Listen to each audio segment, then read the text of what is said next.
Paul was a simple countryman who worked in logging. He liked that their team kept the forest in order, contrary to the popular belief that they were cutting down trees unnecessarily. For each tree they cut, the logging workers planted many more young seedlings, since the order to clear the forest was meant for the old areas where the trees were virtually dead already.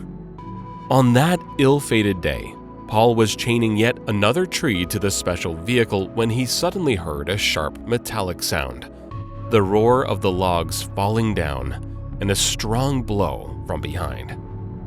He didn't remember anything else after that. The man woke up in a hospital room, and when he tried to get up, he felt terrible pain all over his body. He screamed and leaned back against the pillow. "Are you in pain?"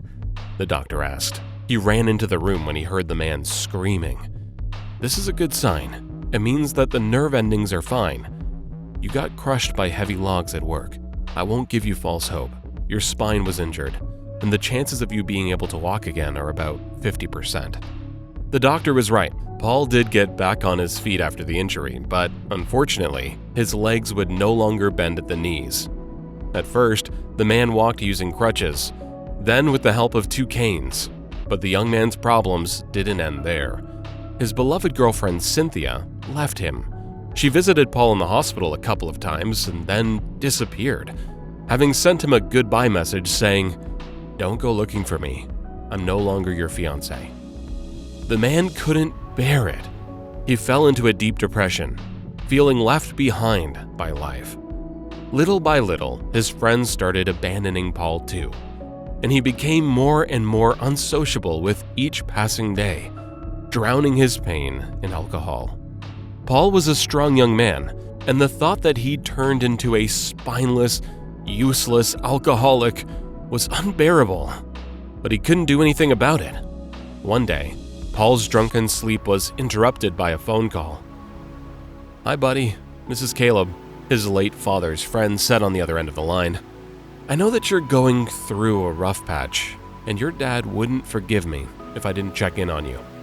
I'm not sure if I can help you, but I sure would like to try.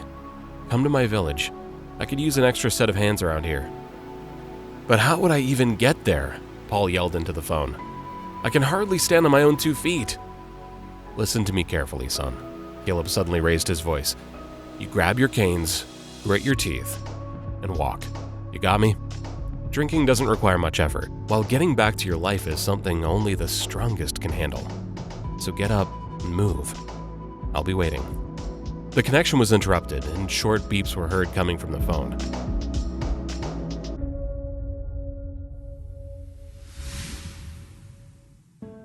Paul was so angry that he kept drinking until he passed out. And then, the next morning, suffering from a terrible hangover, he realized that Caleb was right. It was time for him to pull himself together and get his life back. The man packed his things and was at Caleb's village by the evening. At the new place, Paul got a job as an assistant forester, and although it was hard for him to move around a lot, and for a long time, he was glad to be useful to his father's old friend. The man spent most of the time in the office, filing out paperwork and making calls, and in the afternoon, he got into an ATV and went to patrol the forest. In the evenings, Paul enjoyed the peace and quiet. He even got his own house. The owners moved away, and it was very hard to find buyers for a house in the village. Even though that particular village wasn't very remote, there was still a feeling that it was completely buried in the wilderness of the taiga. Sometimes, Caleb sat on the terrace with Paul. They savored tea made from local herbs and talked about their lives. Other times, Caleb's daughter, Carol, stopped by for a visit. The cheerful young woman always brought homemade food and entertained Paul with her chatter. She liked talking to Paul. She enjoyed his stories about stars, about finds in the taiga, about books, and about life in general. Paul talked and listened to Carol and couldn't help but smile. He felt as if the rest of the world stopped existing when she was around, and his past problems seemed unimportant. One day, Paul was doing the rounds of his area and saw traces of fresh blood. Having parked his ATV, the man hobbled down the path into the dense thickets. Soon he was stunned by the scene that unfolded before his eyes. A young she-wolf was lying under a bush, breathing heavily. and a dog puppy was crawling near her chest, looking greedily for milk with its muzzle. That's something new, Paul thought to himself. A wild animal nursing a dog. She must have lost her cubs, and her maternal instincts must have kicked in, so she adopted the puppy. There was a deep cut on the wolf's side. Such wounds are usually left by wild boars. The predator could die from blood loss, so the man had no time to hesitate.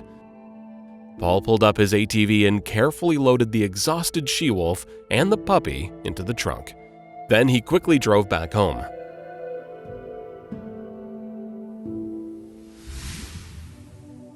The wild animal was barely conscious, but the man still tied her mouth so that she wouldn't bite him while he was treating her wound.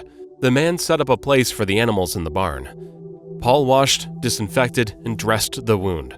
While the wolf was sleeping soundly, regaining her strength, the man untied her mouth and started dealing with the puppy. He fed the poor fellow porridge with milk, bathed it, and combed its hair, which had lumped up from thorns and dirt. And then he left this strange couple to spend the night alone.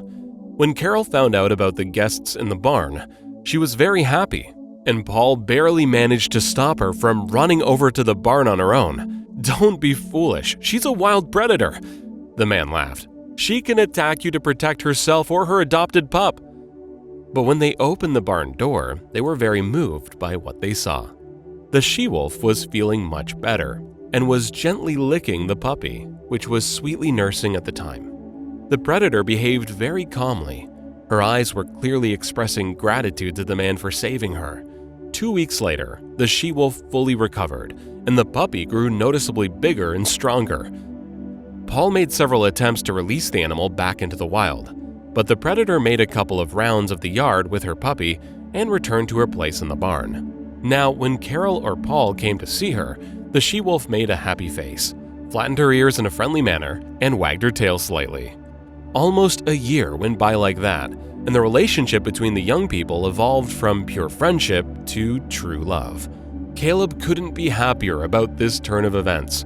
He finally felt that he didn't have to worry about Paul anymore. The she-wolf spent more and more time in the forest, while Otis, that's what they named the puppy, stayed at the forester's house and accompanied his owner on all of his rounds. One day, Paul was out in the forest. Having reached the taiga border on his ATV, he parked it and continued his round on foot, since he couldn't drive through that area. Otis was with him, as always, although he constantly ran around, disappearing from the view of his owner from time to time.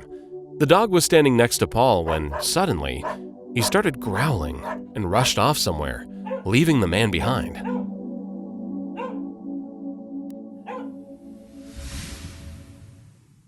Paul decided to trust his friend's instincts and immediately followed the dog.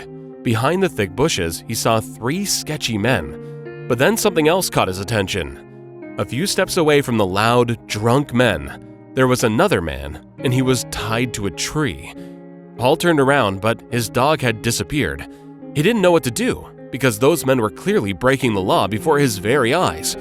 Thus, he contacted Caleb over the radio as quietly as possible and explained the situation. "Don't do anything stupid," the old man replied.